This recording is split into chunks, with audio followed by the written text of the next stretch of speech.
My name is Shamar Brossard. Welcome, everyone. My name is Tuyen Nguyen, and we would like to welcome you guys for this great event. Not event, but webinar today. Our topic today is the letter of intent, where deal really begins.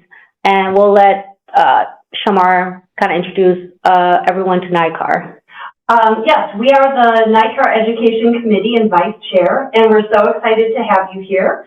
The format of our show is that we will begin the conversation with our guest, Kashyap, and we want to interact with you as well. So please type into the chat to ask your questions. The chat is private, and at the halfway mark, approximately, we will start answering questions from you. And today I would like to introduce a very special guest who is a dear friend of mine, and I sometimes consider him as my brother from another mother, Kashyap Trivedi.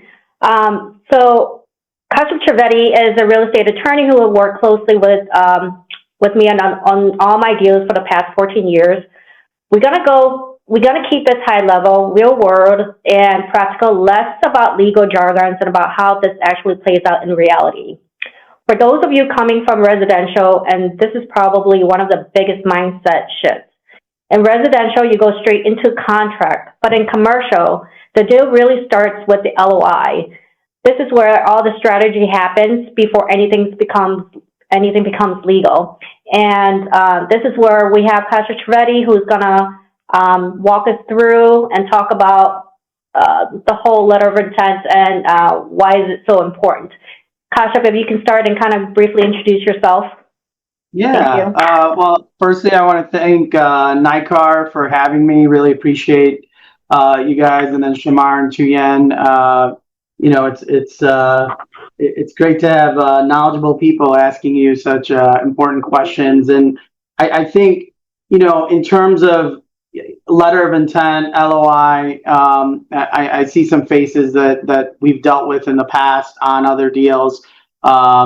And the importance of an LOI cannot be understated, but I always hear that it's not binding, right? That's what we always hear when I am talking to other attorneys or brokers.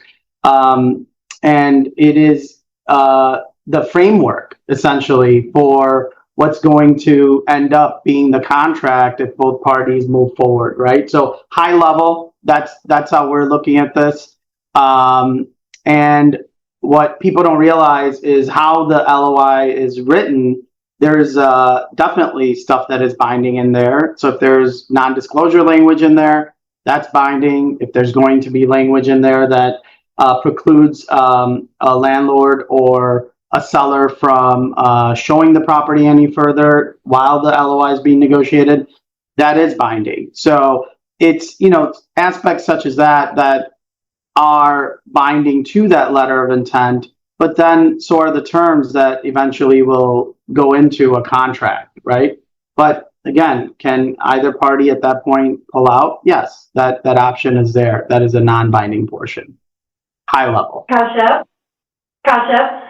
Yes. For our residential and commercially curious listeners, could you kind of take a step back a little bit and explain really like what exactly the LOI is? In residential real estate, we start with a contract. Maybe you could just go into that a little bit. Yeah, no, absolutely. So, again, high level, in residential contracts, you have a form contract typically, right? That most people use. In commercial, we're not using form contracts. There are form contracts out there, okay?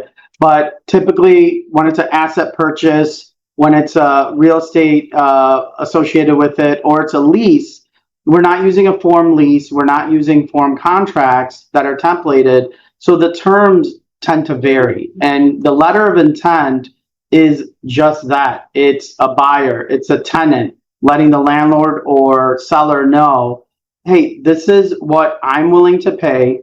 These are going to be the terms. This is what I expect in terms of if there's going to be, if it's a lease, if there's going to be any sort of tenant improvement credits, the timing of the closing. Okay, we're going to close, or we're going to get to a signed lease by this time. So essentially we're getting the general framework of what is going to go into the contract. That is why the letter of intent serves as a very important document in the beginning of the transaction, because that's where the parties are coming together on price, closing, or date of commencement for a lease, terms, okay? And if there's going to be any sort of financing, and it just gives both sides a little bit of clarity, and the attorneys and brokers have clarity going into the contract phase or the lease phase.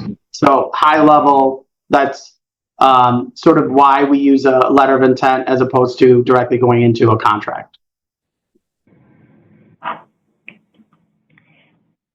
That was great. Kashyap, so we work together a lot, and I mean, we see a lot of pitfalls before, during, and after the LOI, right? So, you know, as an experienced broker, we focus so much heavily on the LOI right up front before we even well, a lot of times, you know, I heavily focus on the LOI before I turn it over to your office or you to review, before we even draft the lease, right?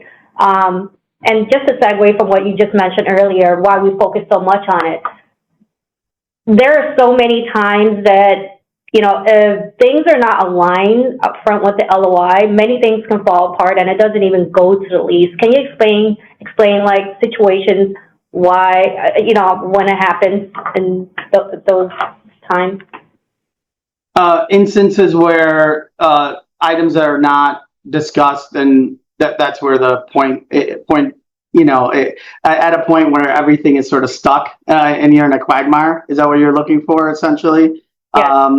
Important aspects, right? So, you know, one of the, we just had a lease for like a national land. It's a national tenant, and essentially the LOI discussed personal guarantee.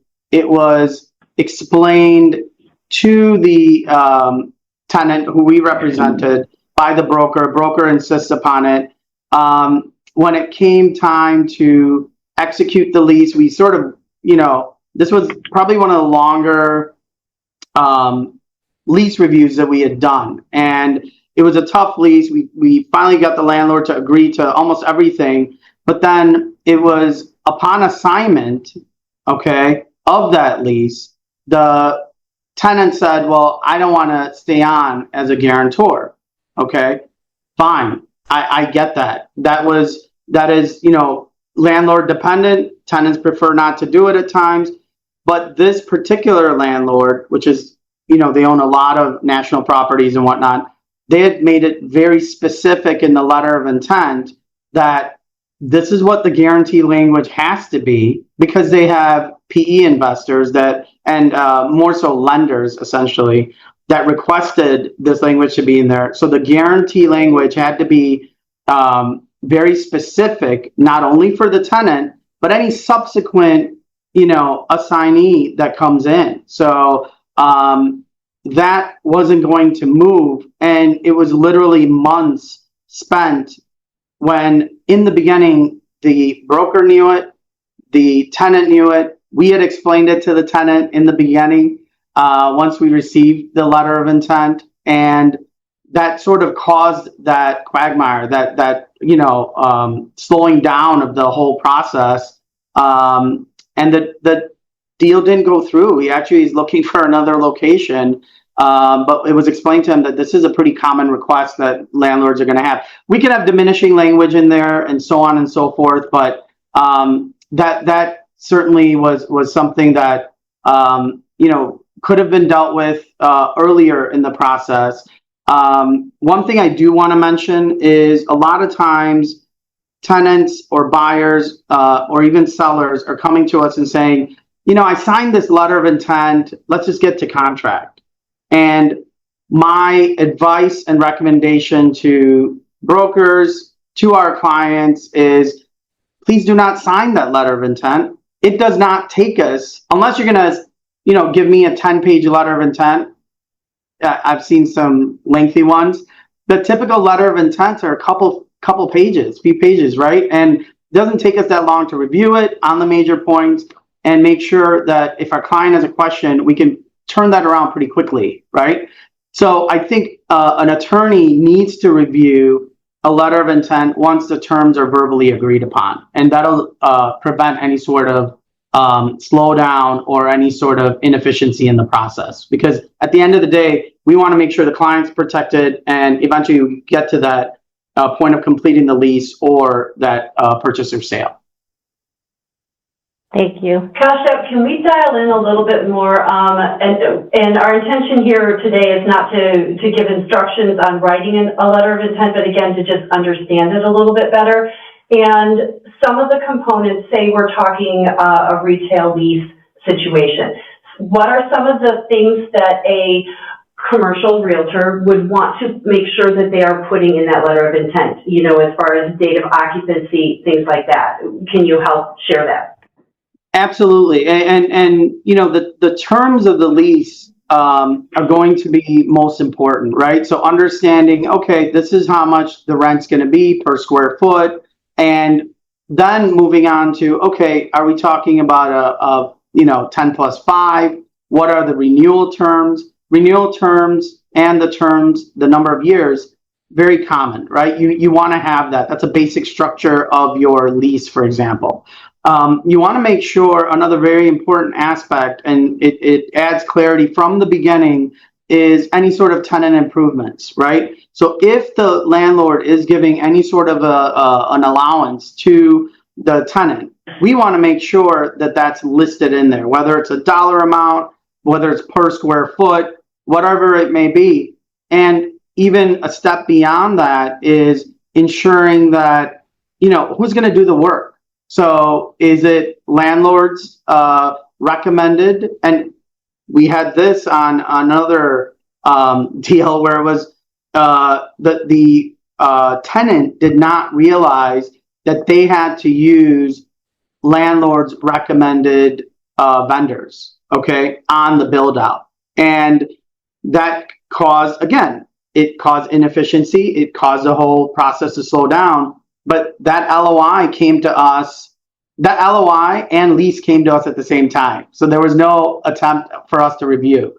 So, you know, just having as much detail without getting into the nuance, having as much detail about rent on a lease, for example, on LOI, rent per square foot, what you're going to pay, any additional costs, whether you have a triple net lease, okay, or a gross lease, right? So whether you're going to be triple net, you're going to be paying CAM and taxes in addition to your rent, or is it a gross lease where you're just making one payment as a tenant and everything's included in there? If it's a triple net lease, you should have how much it's going to be roughly per square foot, some sort of idea of what that would be, an estimate, right? Because that's going to go into the lease. So you need to have in a letter of intent for a lease the bare bones of what the structure and terms of that lease are going to be, especially rent and any credits that the landlord is going to give to the tenant.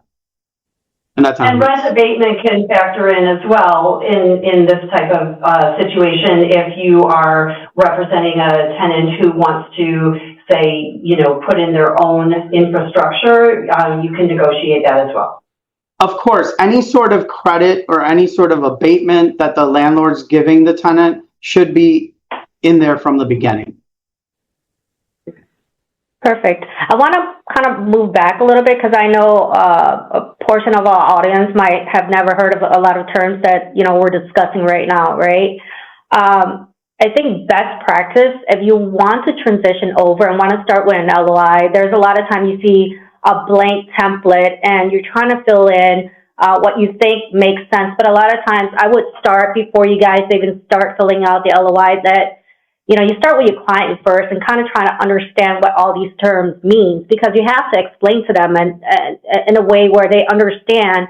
And for you to negotiate the terms correctly or applicable to their business use, you got to really understand the terms. And if you don't, I think it's best practice that you partner with an attorney or another broker that is specialized not just only in that, let's just say, retail, but maybe there's brokers that have never done restaurants before. So you want to really get into the niche market of a restaurant broker or someone that does salons all the time, because the LOI is not a blank template.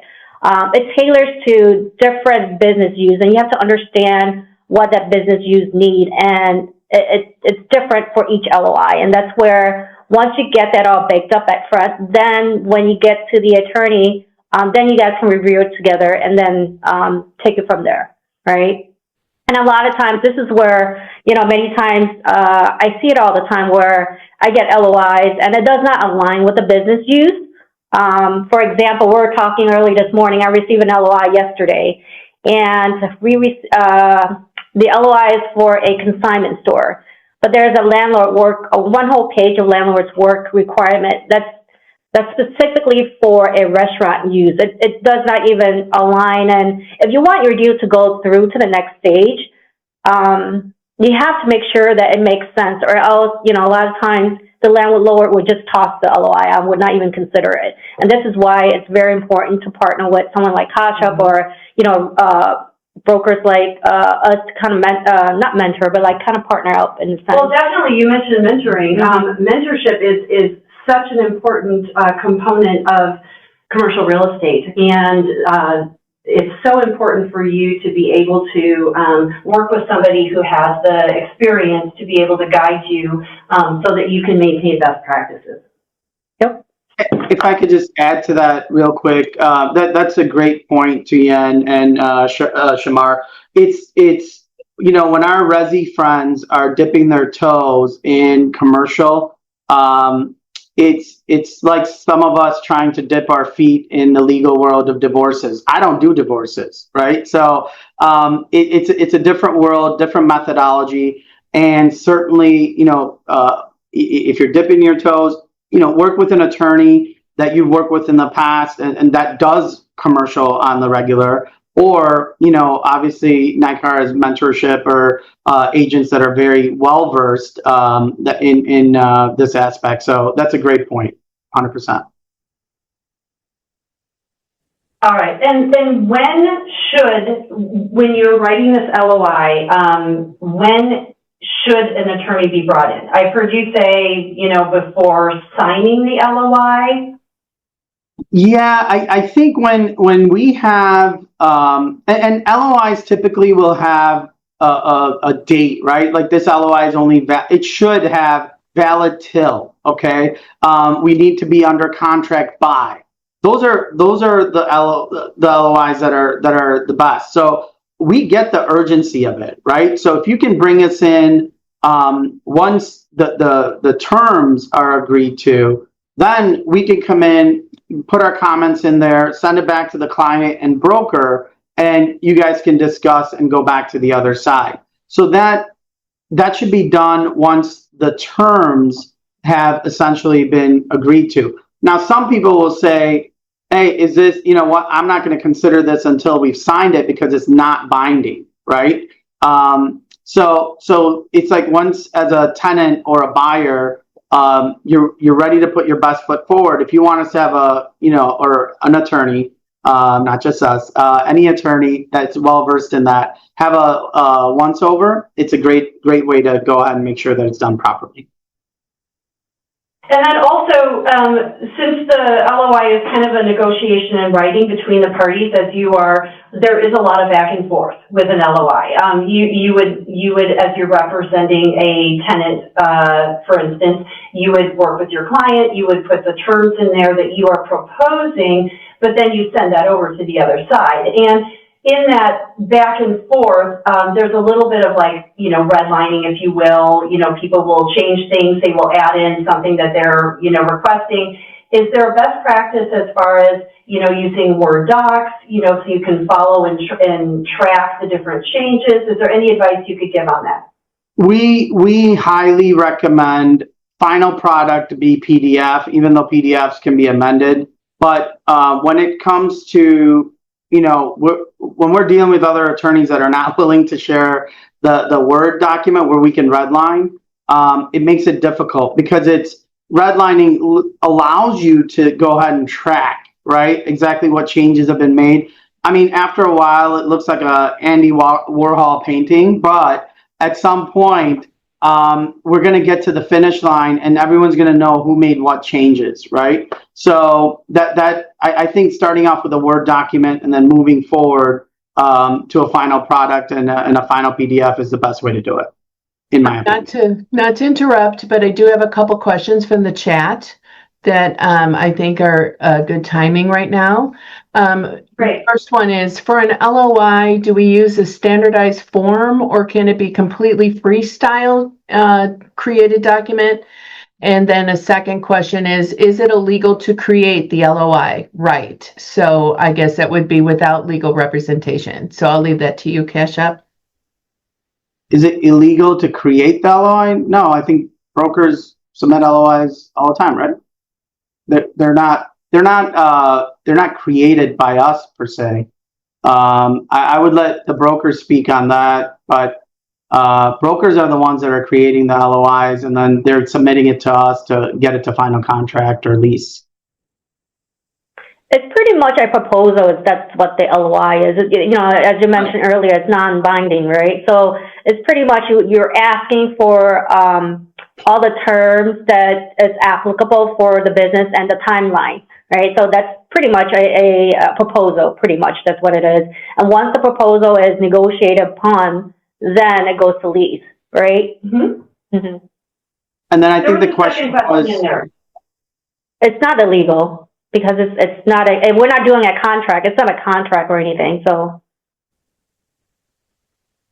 but I would like to add to that actually. Coming from the residential world and growing into commercial, again, I partnered with a mentor, and in that partnership, I was able to learn from them how to structure the LOI that I was then drafting, and I made sure that they had eyes on it before I even sent it to the client or the other side. So I just can't stress enough, if you're newer into this commercial real estate, to really make sure best practices so that you can best represent your client and protect yourself, to really work with a mentor or a commercial real estate attorney. and to add to that, NICAR, we have forms that we're working on. We have our letter of intent, different kind of forms for commercial practitioners, as well as, there's other, real estate association that does provide that as well. So you can always reference your association that provide these forms for you as a member. And NICAR has a good amount of forms that we have that you guys can always reference and, reach out to us for questions and laying that out if you guys don't have your free form. and I do want to stress one thing, that when you have a letter of intent that's written properly, it's a letter of intent, right? It's a proposal, as Tuyen said.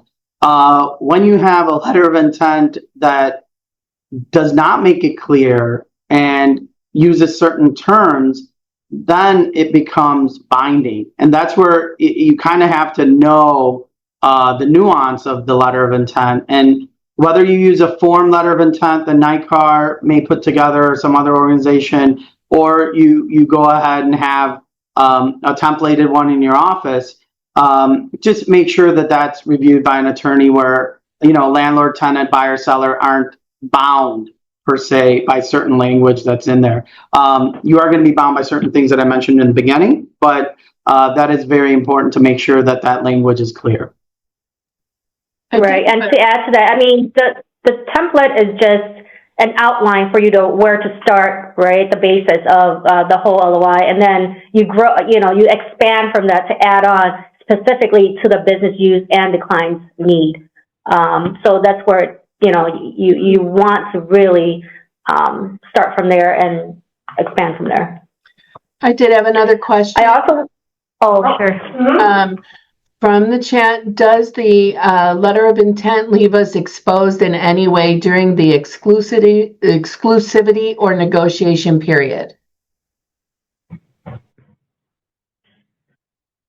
Leave you exposed to exclusivity? Yeah, so LOIs that we've seen, they do have exclusivity, saying that certain ones, right? That while we're negotiating this, you, seller, cannot offer this or show it any further, or you, landlord, cannot, go ahead and offer it to other tenants. So that's the binding aspect of it, is if there's language in there that limits and has quote unquote no show language, then that would be binding, and that would be there is exclusivity there. We've also seen time bars, right? Hey, you need to go ahead and have this LOI executed by, this date, or we have to get to contract by this date, or somebody has to at least start forming the contract or the lease by this date. So there is a structure to an LOI that will limit and allow the other party to get out if it's not met within that time frame. Any more questions? All right. So we're at the LOI stage, and we're pretty much, everybody agreed on the terms, and now we're going to the lease part, right? But before I get into the lease part, I think it's very important to understand or even know timing. If your client is a seasonal client, and let's just say they're opening, I do a lot of nail salons, so this is very crucial for my client. Timing. From the moment you start the LOI until you go to lease and sign the lease, that's when they get possession of the space, and you have to understand or know when they want to open their business. If they want to be open by spring. So all this stuff has to be aligned up front when you're negotiating, and this is something that, a lot of people don't expect, but the negotiation from LOI to the time that you sign the lease can take months, right? Some of our leases go on over 2 to 3 months because the timeline of attorneys going back and forth. So you need to bake that into consideration when getting into the deal. So with that in mind, I want to kind of transition to these questions here. So once we, both parties sign the LOI, then we get into the lease. Do most of the terms carry through, or do they get renegotiated? And where do these deals typically fall apart after that stage? So typically, once you have your signed LOI, and you mentioned leases, so we'll particularly talk about leases. Then you have your structure, in terms of the overall framework of what's going to go into the lease, right? But leases, as you know, and some of you that have dealt with this, are very nuanced. Okay, so we're going to have, the per square foot, the terms, the renewal, so on and so forth. But then you get into landlord tenancy responsibility. Who's going to be responsible for, the roof, the HVAC, the structure, so on, the glass, so on and so forth, signage, right? You get into the nitty gritty that landlords, if they're experienced, know what's going to cost them down the road, but tenants may not. And that's where we need to, as tenant attorneys or representatives, we need to make sure that the tenants are represented properly, or they go into a lease with the understanding of the risks that they're taking, right? These are entrepreneurs that they're dealing with. A lot of these guys are dollars and cents. What's it going to cost? A very simple thing like, who's going to clean the grease trap, right? Like, whose responsibility is that? Whose responsibility is it if plumbing gets backed up, Sprinkler systems, right? Is this, how does it work? It's food being prepared there. And if it's being prepared, the fire department's going to say, well, you need a sprinkler system while the sandwich shop does not, because they didn't have a grill. I'm throwing out general, things that have come up over time. And you asked a question, where does a deal fall apart? Okay. Deals, because leases are very nuanced, deals can fall apart.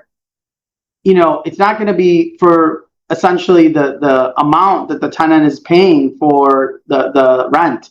It's not going to be per se, it's not going to be for how much they're getting in terms of tenant improvement, okay? Deals are going to fall apart in those items that I mentioned in terms of responsibility. What's the landlord tenant responsible for? Is the landlord going to cover the cost of X, Y, and Z? Did the fire department, during due diligence, when we told our tenant to go there, come back and say, oh, by the way, we told this landlord to install a sprinkler system if they put this type of business here, and they still haven't done that, okay? We just had that in one lease. So the landlord had to retrofit this building and replace the sprinkler heads and so on and so forth. But because they were allowing my tenant to basically take a closet and make it into a golf bay where he can go ahead and train some of his students, they needed to have a sprinkler head in there. So things like that, and it was delaying the start of his business, right? That's not going to be in your LOI. That's not something that you're going to pinpoint. But the nuance, the details of the lease, that's what's going to get discussed. But the overall, the basic structure of the lease that was discussed in the LOI will get transposed into the lease, and then we'll have negotiations there. Those terms could change if the client does their due diligence, right? The tenant does their due diligence and discovers something, and they say, well, how did you come up with this square footage, landlord? And landlord has to justify it with their architect and their CAD, renderings. And then our tenant has to go back and say, well, my people are coming up with this. You're counting additional square footage, and that's where the rent could change, right? But overall, typically that doesn't happen. But we've seen it recently where that did happen. So, Kashyap, mhm. you touched on something that I thought would be important to bring up. As I've been seeing spaces with clients, maybe you notice that the HVAC system is older and you're entering into a lease, and you want to make sure that you're protecting your client with noticing this in the LOI. And so that's where I think you can also, really best practice. You can use your eyes that you are trained and you are awesome with your residential real estate. You could bring that same practice to a commercial space. And if you're noticing something like that you want to make sure it's addressed, start the conversation in the LOI so it then doesn't pop up in the lease as a surprise. I wanted to add to that too, Shamar. So a lot of times people think, when you rent a blank vanilla box space that you don't need a M inspector. You still need an inspector regardless, because a lot of times we don't see behind, like the HVAC is on the rooftop. Who's going to check that? The landlord's not going to provide you if they don't have that information, if it has never been checked. Sometimes there's plumbing issue or electrical, that are bad.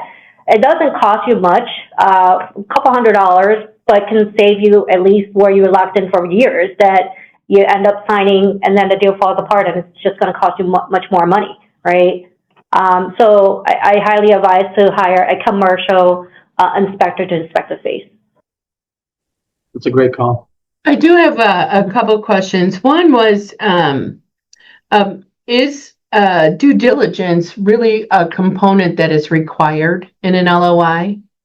Is that something that's required for the document, due diligence?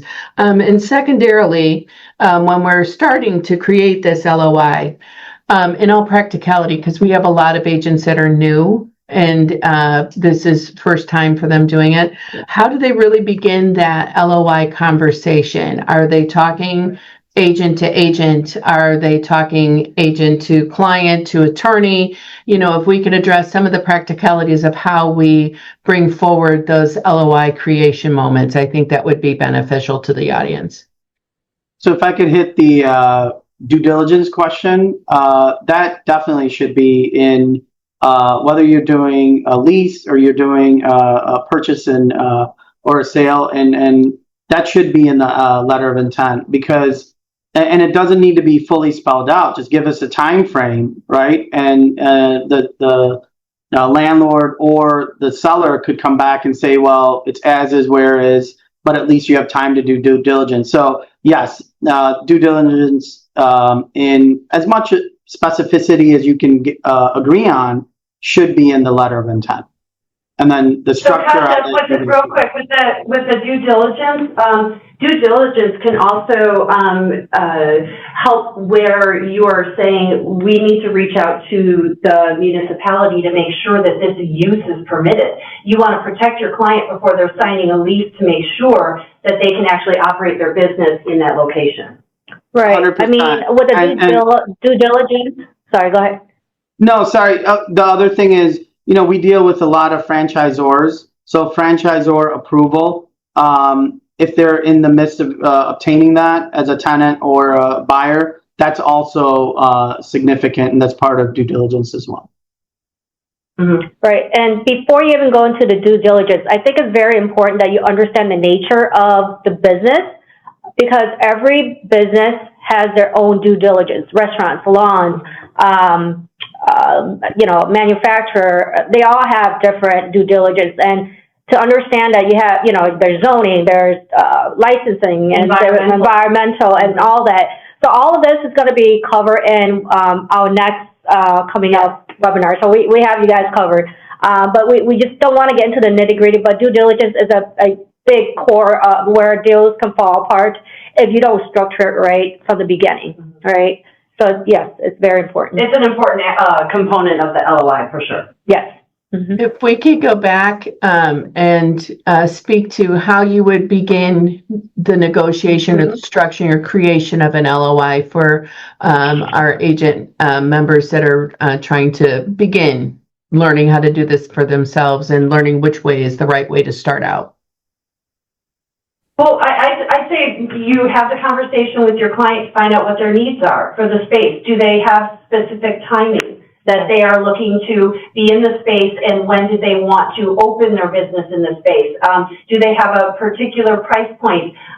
Sometimes there could be negotiations with a rent price or a sales price that you want to make sure you understand what your client is proposing to pay for that. And then what else would you say would be kind of... So that's another thing that we're touching on our next webinar, right? So vetting your client first before you even get into the LOI stage is very important to understand, and the commitment and to vet their financials, right? You got to understand if they can afford it, if they're willing to pay for their price.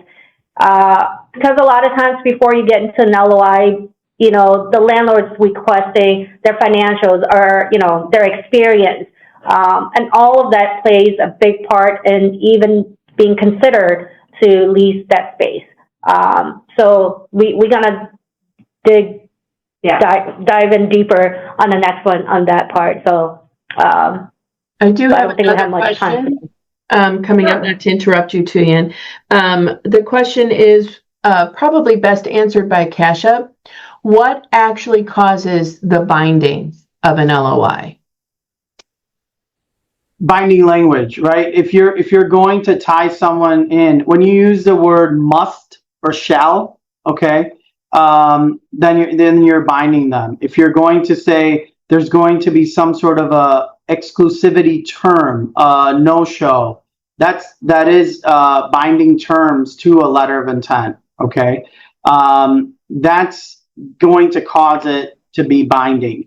But when you put in terms such as, this is an offer to go ahead and present something that's, you don't want to say vague, but something that's a little bit more open to negotiation, then that leaves it open. But when you use terms such as shall, must, and constrictive language, that's going to cause it to be binding. Okay, so you want to just kind of be careful with that. We did have another question about terms. Is there a resource that would be good for someone who's learning about proper terminology to go and check, or where would you go as a new agent to be able to find out what is better language? I'd say commercial classes, continuing education. NICAR has some wonderful resources to help direct people to get them in the right place where they are learning the different terms, language, best practices. There's also a lot of online commercial, sites that you can learn as well. There is the CCIF, they have the Intro to Commercial that a lot of people sign up for as well. And different association offers kind of like a one-on-one commercial class. Different association even provide, similar webinars like this that you can learn from. But I think if you really want to learn how to really lay out the LOI and all the terminology, practice makes perfect. The only way to register all that is by hands-on. And to do that, if I had started out being able to have the opportunity to work with a commercial broker that's seasoned, and I'm like, hey, I have a deal, and or I just want to learn, I will partner with somebody so that I can learn as I go through the transaction, or partner with an attorney to kind of walk you through that from the beginning as well. All right, I got another question in the chat. The question is it appropriate to submit an LOI to the landlord without your client signing it first? Or once all the back and forth with the landlord is completed, would that be the appropriate time to sign? I mean, I'll let you guys speak on that, but typically there is going to be some back and forth on an unsigned letter of intent, and then you're eventually going to execute it. And that's also a great time for us to review it. Once you get a sense of, once at the broker, you get the sense that the parties are basically in agreement. There might be some minor terms, but I'll let Shamar and Tuyen speak on that. But I believe that, you're not going to have a signed LOI that's going to be submitted, because there might be changes. Right. I usually have that, I usually, this is the best thing that you need to do to protect yourself. Because there's a lot of back and forth, and you don't want to be the one that they come back to, like, hey, I didn't agree to that, right? So you want to make sure that the last draft that, both sides agreed on, that your client read it and approved it, and you go through line by line with them. Even though you sent it to them, you still want to go through the LOI with them and repeat it with them, and then send it to them and say, hey, can I have you sign off on this and approve this for signature? Once you have that confirmation, and when they sign, then you feel that, when it gets to the point where there's any disagreement, you have done your job. And once it goes to a lease, we do this all the time. There is discrepancy between the lease and the LOI. And if the landlord signs off on that LOI, you can then argue like, hey, look, you guys agreed to this. Why is it not matching up with the LOI? So then they would have to honor it. Yep. We go to The next question we had was, if someone wants to get a mentor or have outreach for a mentor, where would you suggest that they go? They can email curious@nicar.com and then be connected with mentors. And to add to that, I think we're going to have a list of our members that will sign up to be mentors, as part of this program as well. But, if you guys, if NICAR is not where you think the resource is going to be there, reach out to your association or managing brokers, colleagues, or friends that's in the business.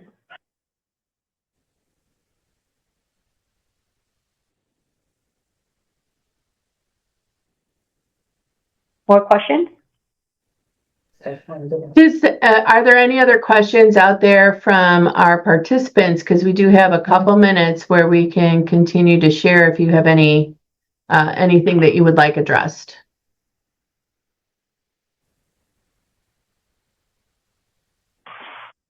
Otherwise, I would ask, if we don't have any questions, is it possible, Kashyap, if you could share one of your craziest LOI stories, without naming names, of course, just to kind of give people something to think about when they leave, about how things can get a little crazy in the LOI creation and resolution?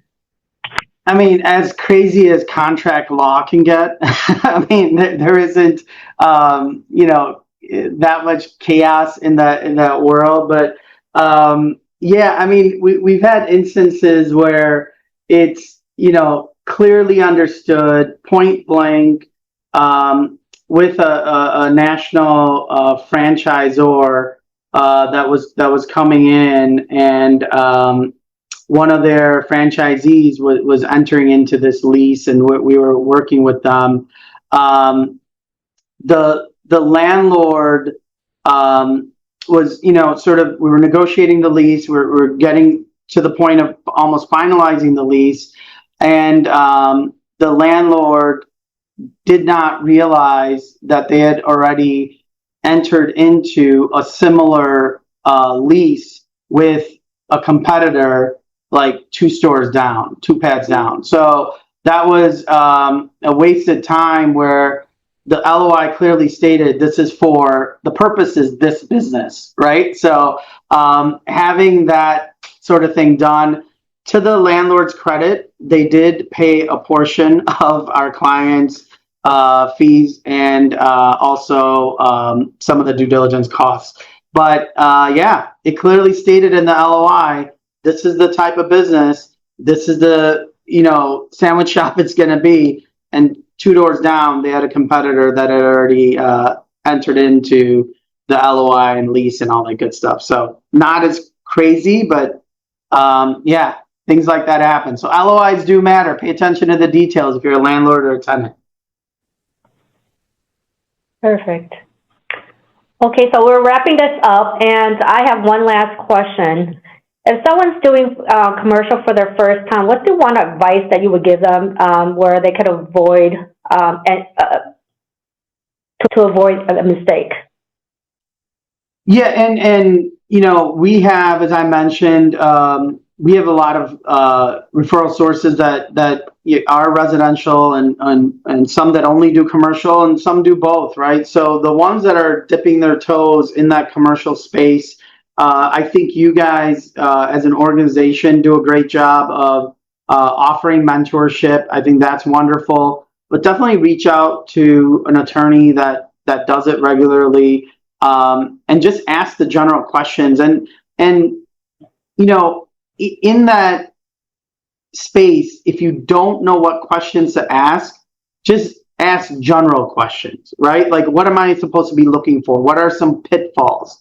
I highly recommend, partnering with somebody who does do regular commercial and working with them. That's a great way for you to transition or get more experience from residential to commercial. Is partner up with somebody, have a mentor, or speak to your attorney that you normally deal with if they do commercial or if they have any recommendations. But you don't, I think the community of commercial is very small, and it's very, everyone eventually touches each other. And even on the legal side, there are those groups of attorneys that we normally deal with. So you kind of, you share experiences and you kind of work through them, but it's always good to, if you're residential, you dip in your toes, have a good mentor, have somebody that you can rely on, and that'll definitely take you a long way, and it'll protect your client, because that's what we're here for at the end of the day. And along that, Kashyap, becoming more involved in commercial associations such as NICAR, and attending events and getting to know other seasoned commercial realtors who have their own areas of expertise, it really helps. And you'll find that many are quite welcoming and could be a wonderful resource for you as you're starting out. I also want to add to that too, especially if you're specialized. A lot of people start in retail leasing to transition over.